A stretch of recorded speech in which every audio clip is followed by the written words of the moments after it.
Hello everyone, and welcome back to D-FactStory. Today we have the BMW Z4 E89, just like I mentioned in my last video. This generation of the Z4 has an incredible fan base. We've sourced yet another one. Right as we were filming this episode, we just drove another E89 all the way back from Nanchang. Honestly, we've lost count of how many Z4s we've built by now. Even though their total market volume is quite small, how do we always end up fixing so many of them? This particular car was sourced for one of our fans from Suzhou. It's a 2014 S-Drive 20i. The other one we brought back is a 2013 model, so we'll have another E89 refresh video coming out later. Before we dive into the details of this car, we want to wish everyone a have a good day. Looking at the video, you might wonder, why are the wheels on this Z4 so massive? Is it an aftermarket modification? Actually, these were factory optional wheels chosen by the original owner, so they are fully registered in the official vehicle database. This Z4 is truly unique. Having wheels this large is completely street legal and documented. The spec is alpine white over red. White paint protected by a clear white wrap with a red interior. With just over 150,000 kilometers on the odometer, it's a pretty pristine specimen. As for the overall vehicle condition, it only had one minor insurance claim on the rear bumper, which cost about 5,000 RMB to fix at the dealership. Nothing else major. Engine-wise, it's identical to our previous Z4. The later stage N20 engine paired with the ZF 8-speed automatic transmission, 8AT. It's a golden combination that needs no introduction. Even today's newest models, including full M cars, are still utilizing this 8-speed automatic, which tells you just how incredible this transmission is. Now, on this E89 Z4 chassis, not all models come equipped with the 8AT. The 8-speed was only introduced for the N20 generation. The older N52 or N54 variants didn't get it. You definitely need to know your chassis specs and figure out exactly which model you want before pulling the trigger. Let's quickly run through some of the common issues and notorious flaws on this car. For example, the oil cooler gasket is seeping, the valve cover is leaking, and the oil pressure sensor is weeping. Basically, the N20 engine is known for these typical oil and coolant leaks. The repair checklist for this car is pretty much identical to our last build. For our Project Car Refresh series, we dedicate a video to every single car. Every car's condition is unique, and so is the reconditioning budget. After all, different owners have different demands, so naturally the maintenance and repair costs vary. As always, we will put the total breakdown of the refresh costs at the end of the video as a reference for any of you guys looking to get into one of these cars. The owner of this Z4 has pretty high standards. The car didn't actually need new valve stem seals just yet, but since he plans on long-term ownership, he decided to replace them anyway to get it out of the way. Let's quickly check out the parts list required for this Z4 refresh. First off, even from a distance, you can probably see this Z4 is getting a new set of wheels and a big brake kit. The rest are our usual suspension suspects: straight control arms, curved control arms, and a brand new set of shock absorbers all around. The owner actually scored these brakes himself on the second-hand market. He felt that since the wheels were so big, the stock calipers looked way too tiny, so he decided to upgrade both the wheels and the brakes. The wheels look really sharp, and he chose the BMW M50th Anniversary Heritage center caps. For the brakes, he opted for S-Drive 35i calipers because the factory 20i calipers are just too small. You can truly find anything on the second-hand market. Even though the market volume for the 35i is so low, he still managed to hunt down a set of calipers.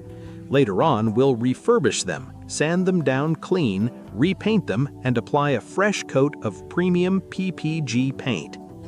The other parts are our usual maintenance items: the upper and lower timing chain kit, engine mounts, the coolant hose running from the cylinder head to the thermostat, and the belt tensioner assembly. This car honestly only needed a new drive belt, but the owner chose to refresh the whole assembly together. He also sourced the brake pads himself, this set right here. Aside from the caliper paint job we're doing for him, he sourced all the brake components on his own. For the suspension refresh, the straight and curved control arms are Lemförder, and the 4 shock absorbers are Boge. The front and rear dust boots and bump stops are all genuine BMW parts, while the strut top mounts are Lemförder. Basically, our rule is, if we can use a top-tier OEM supplier, we go with OEM. If there isn't an OEM option, we use genuine factory parts. Doing it this way allows us to save as much money as possible while still delivering factory-level performance standards. For instance, these control arms from Lemförder are virtually identical to genuine BMW. Now, let's jump straight into the teardown and start the mechanical repair. Step 1, we're popping the valve cover to replace the valve stem seals and the timing chain. The internal condition of this engine is absolutely gorgeous. As long as you maintain these N20 engines properly, hitting 200,000 kilometers is a breeze. Look at this, it's completely spotless inside. There's no way it would run into trouble. Like I said, we initially told the owner he didn't need to change the valve stem seals just yet and could hold off until the engine actually started burning oil, but he chose to do it all at once anyway. After all, since we're already replacing the timing chain, doing the seals later would mean opening up the top end of the engine a second time. When we refresh a car, it really comes down to how the owner intends to treat it. If they plan to keep it long-term and drive it forever, we prefer a once-and-for-all approach with comprehensive preventative maintenance. By replacing the timing chain, the valve stem seals, and the valve cover at the same time, we ensure that the internals of this engine won't need to be opened up again, ever.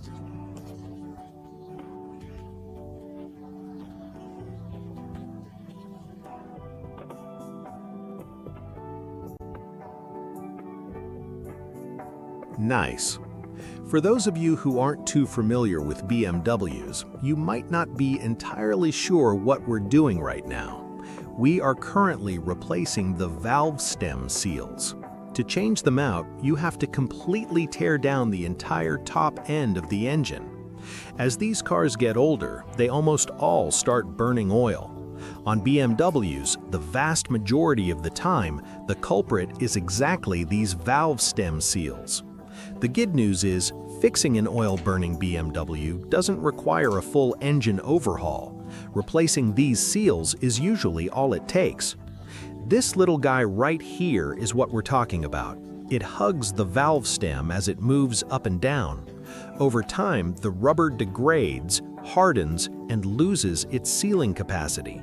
When that happens, engine oil starts seeping down the valve stem straight into the combustion chambers, which is exactly what leads to oil burning.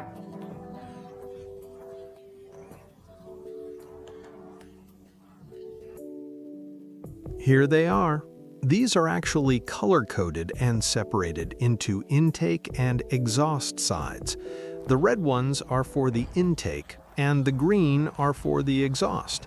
The exhaust seals are a bit larger, while the intake ones are smaller, so you definitely don't want to mix them up during installation. Let's do a side-by-side comparison between the new and old ones, and you'll immediately see why the engine was burning oil. The difference between the old and new seals for both the intake and exhaust sides is massive. For a 4-cylinder engine like this N20, there are 16 valve stem seals in total, while a 6-cylinder would have 24.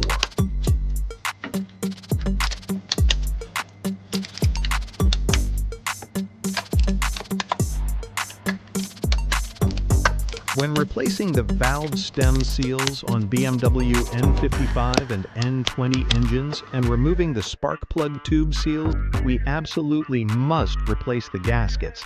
It's this little guy right here. And we must use genuine factory parts for this. In my opinion, when it comes to internal engine components, even if there are aftermarket alternatives available, I highly recommend against using them. After all, it's deep inside the engine and we absolutely cannot afford any failures. Some fans might ask, how do you prove the parts you're putting in are actually genuine? Well, as you can see, 99% of the time, genuine parts will have these three letters stamped right on them: BMW. Now, let's start replacing the timing chain guides. On this car, the old guide was already completely shattered and fell apart when we took it out. Looking down from the top, we can directly see the oil pump guide and the oil pan below. The N20 engine actually came with two different colored timing chain guides. The first is white and the second is black. As the white guides rack up high mileage and age, they turn a reddish-brown color, exactly like the one we just pulled out. On BMW's N20 engine, the white guides are notoriously prone to snapping, whereas the black ones are much more durable. When we just disassembled it, this car's guide had already broken into two pieces.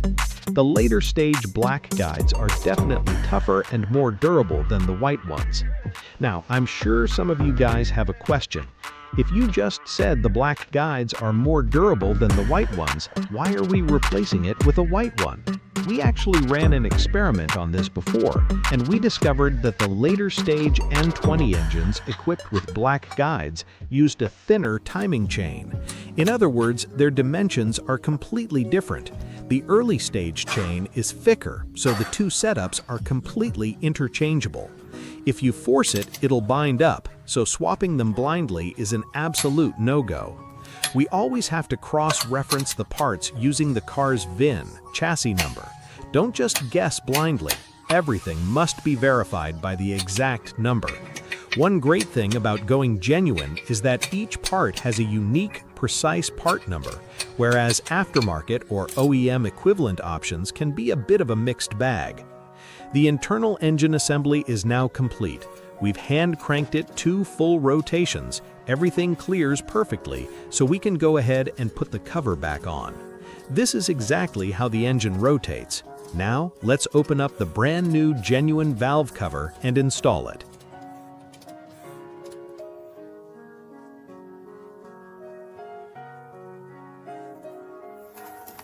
For the valve cover, the owner chose to go with a genuine factory replacement. Installing a genuine BMW valve cover guarantees at least 5 years of completely leak-free operation. When it comes to valve covers, you usually have the choice between genuine BMW and Mala. Going with Mala isn't an issue at all if you just need it to last a year or two. However, if you plan on long-term ownership and want complete peace of mind down the road, it's definitely better to opt for the genuine factory part. Based on our experience replacing so many of these genuine valve covers, we can confidently say that once a factory one goes on, it basically never leaks again.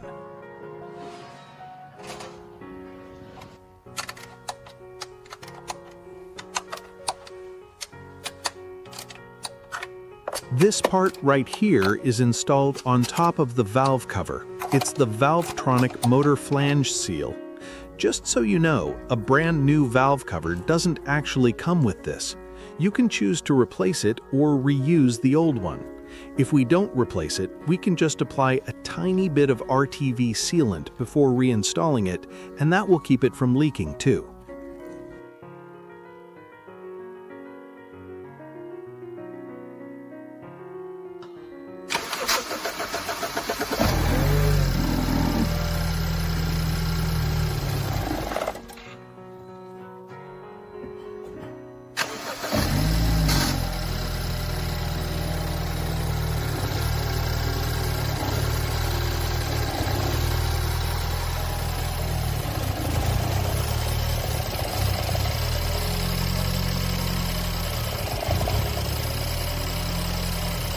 Moving on to the next thing, This car makes a nasty grinding noise from the starter motor when we crank it. It has the exact same issue as the red Z4 we worked on previously.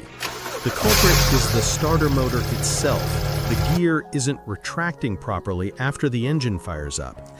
The only way to fix this is to completely replace the starter motor. You don't want to mess around with this because it carries a serious risk of leaving you stranded. If one day you go to turn the key and get absolutely no response, you're going to be stuck. Now look at the oil leak coming from the oil cooler. It's all because of this gasket right here. This thing has reached its absolute limit. See that? It's completely brittle and practically disintegrating into powder.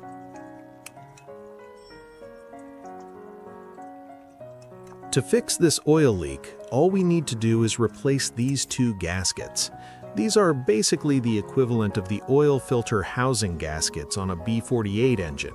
However, while you usually have to replace the entire housing assembly on a B48, on the N20 you just need to swap out the rubber seals. The starter motor for this car is located right down here. It looks untouched, still the factory original. Look at how massive this thing is. And over here we can see the intake valves. Looking inside, they're actually not too bad. Not incredibly filthy, but not perfectly clean either. Let's go ahead and give them a good spray down to clean them up.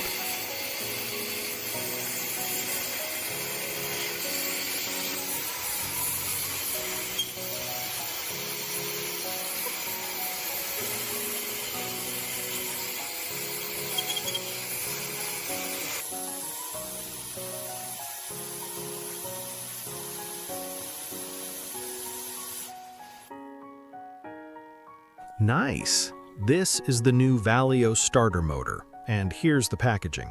Now, this one is your original factory starter. Let's give it a shake. Shake this one. Hear that? Hear that loose rattling inside? But with the new Valeo one, completely silent, no noise at all.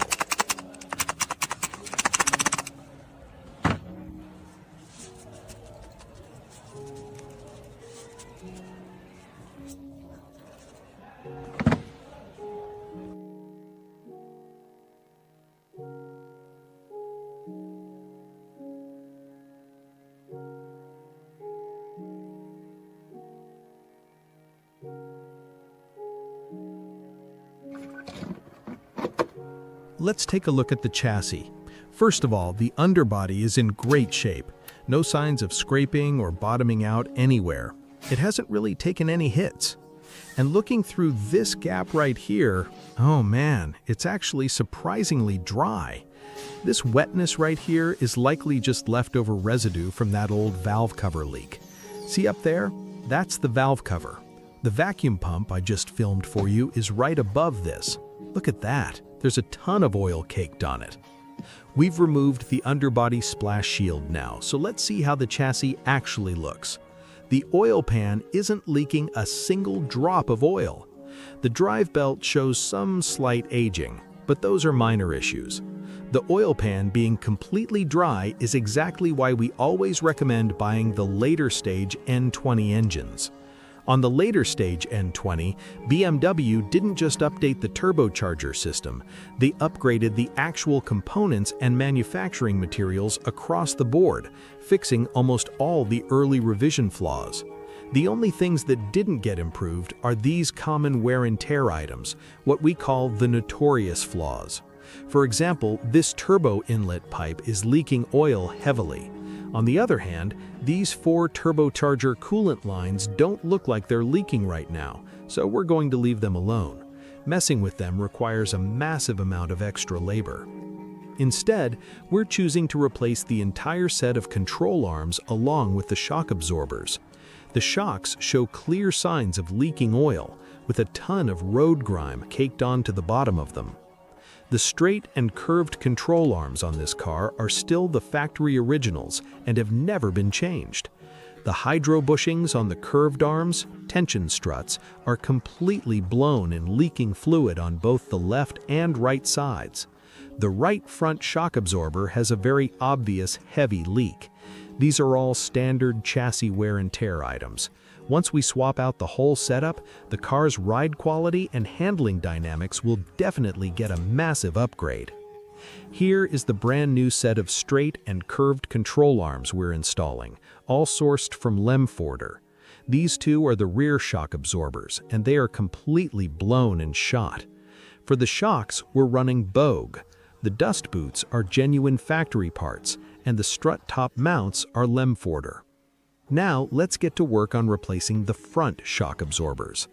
This right here is the front strut top mount, and as you can see, it has completely collapsed and sagged over time.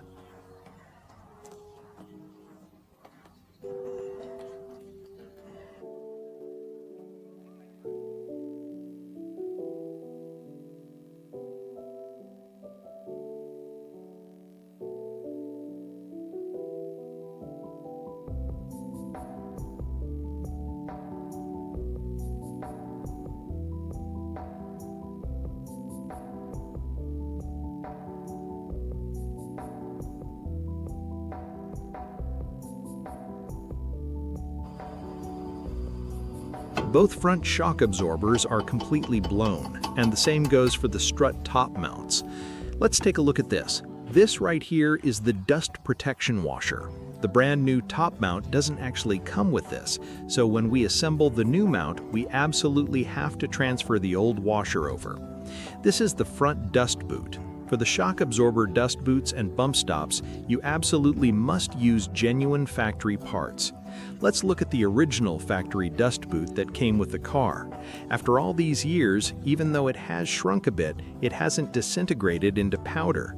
To me, for a rubber dust boot to survive over a decade in such a harsh working environment and still hold up like this is incredibly impressive. There are honestly no good aftermarket alternatives for these dust boots and bump stops. The so-called alternatives out there are all no-name generic brands. They aren't durable and completely lose their shape as soon as you install them. On the other hand, our genuine factory replacements fit perfectly plump and snug. Essentially, we are refreshing the entire front assembly, the shocks, dust boots, bump stops, and top mounts. At this point, the only original parts left on the front suspension are the factory springs. Now we're moving on to replacing the fuel filter. Among all BMW models, the fuel filter on the Z4 is notoriously the hardest one to change. You have to drop the entire exhaust system and remove the heat shields just to get to it. We won't go into too much detail showing the fuel filter replacement in this episode, though, because we just did a comprehensive breakdown on our previous Z4 project. We'll just give you a quick skim through it.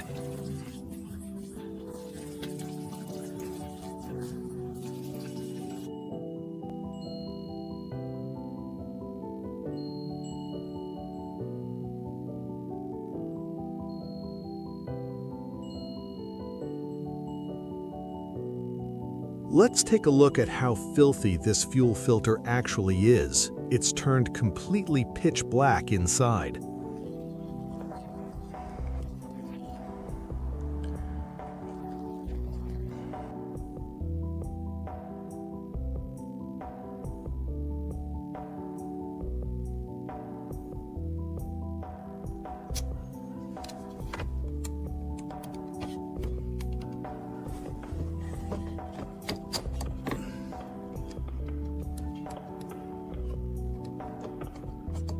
Now, let's get started on replacing the brake rotors.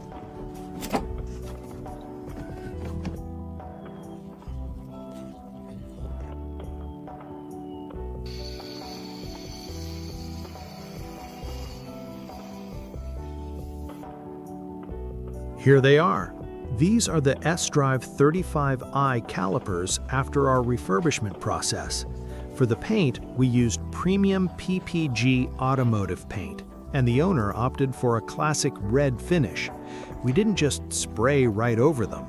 We took the time to fully sand down the rough castings and prep the surface perfectly before painting, which is why the final finish looks so phenomenal. This kind of deep, rich red is something you can absolutely never achieve with a regular rattle can.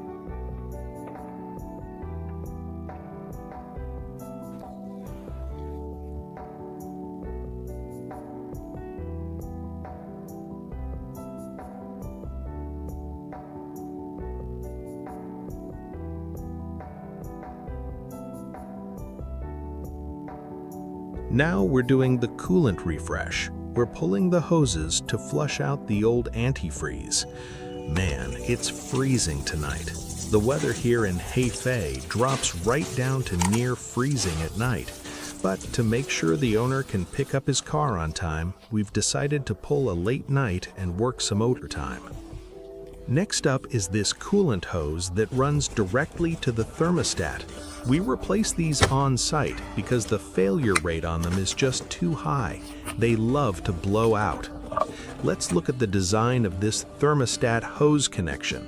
It uses a plastic fitting secured to the hose by a retaining clamp.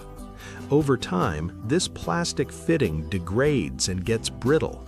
The clamp loses its grip and pops right off, causing the hose to burst. Why do we call it the Mickey Mouse flange? See that? Doesn't the shape look exactly like Mickey Mouse ears? And look at this. The previous clamp was actually installed completely wrong. It shouldn't have been clamped down here. It's supposed to sit right on this part of the pipe, see? Whoever worked on this car before totally botched it. Now we can run water through to flush the system out. We'll flush it until it runs completely clean, then refill it with fresh coolant and let it bleed out slowly.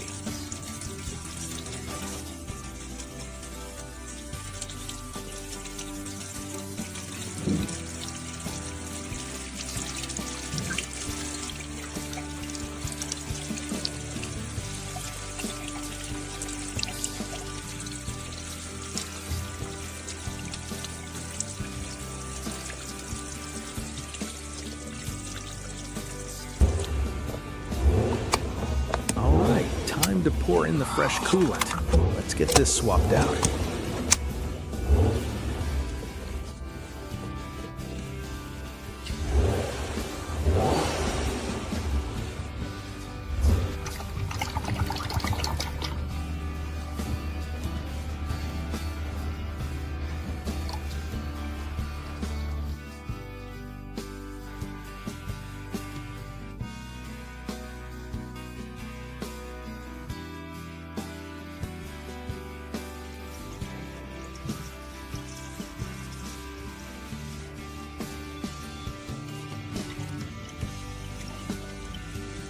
To wrap things up, we just need to swap out the engine oil and the spark plugs, and this build is complete.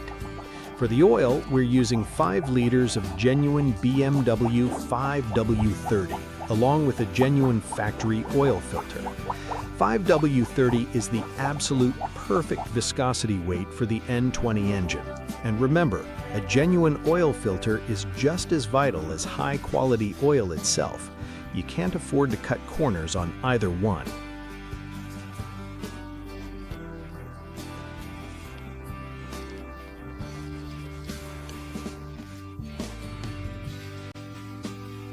Like I mentioned at the beginning, we didn't initially recommend that the owner replace the valve stem seals. Let's look at the condition of the original spark plugs we just pulled. Based on how they look, they just show normal wear from high mileage. There are absolutely no signs of oil burning. However, the owner told us he has no intention of selling this car and plans to keep it as a collection piece. He wanted to get the seals done all at once for complete peace of mind later on. After all, if a car starts burning oil, passing the annual emissions inspection becomes a real headache.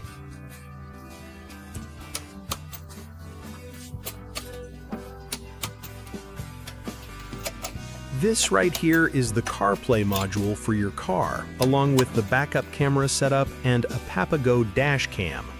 For our older models, you don't need to swap out the screen or upgrade the head unit to get smartphone integration. This specific module is one of my personal favorites. It connects automatically to your phone, lets you stream music, and does everything you need. The only slight drawback is that the audio quality drops just a tiny bit, but it's honestly not bad at all. Since the factory iDrive and CarPlay run on 2 separate systems, they won't interfere with each other, and you can switch back and forth effortlessly. Retrofitting a backup camera on this car is a massive pain though. You have to drop the convertible top, pull the tail lights, and route the wiring all the way through the tight spaces inside here. See that? Just looking at it makes my head spin. All right, the backup camera is finally installed, and we just finished routing the front wiring harness. Just when we thought the Z4 was completely finished and ready to be handed over to the owner, a major plot twist hit us during the test drive. The car started throwing a persistent fault code, knock sensor 1, signal, noise level below lower limit. There are 2 knock sensors in total, bolted directly to the side of the engine block underneath the intake manifold. We tried swapping the 2 sensors around and torqued them exactly to factory spec, but the issue persisted. At this point, we have no choice but to suspect the ECU, DME. Honestly, the auto repair business is full of these unpredictable wildcards. There was absolutely no sign of this issue before we started the refresh, but right after we fixed everything else, this popped up. It's incredibly frustrating. The ECUs on these N20 engines rarely go bad. We barely replace a handful of them a year, but this car just happened to be that unlucky. When we broke the news to the owner, he was understandably speechless and completely baffled. Since things have gotten to this point, we made a deal with him. If we can't fix it, we won't charge him a dime for the troubleshooting. The catch is once we order a brand new, genuine ECU, it's strictly non-refundable. You can see the pins on this unit are pristine, with 0 signs of ever being plugged in. It's 100% brand new factory piece. Since the parts department won't take it back, if this doesn't solve the problem, we'll just have to eat the cost of the ECU ourselves. Oh my goodness, look at your engine air filter and cabin air filter. They are absolutely filthy. Man, this is gross. What brand even is this?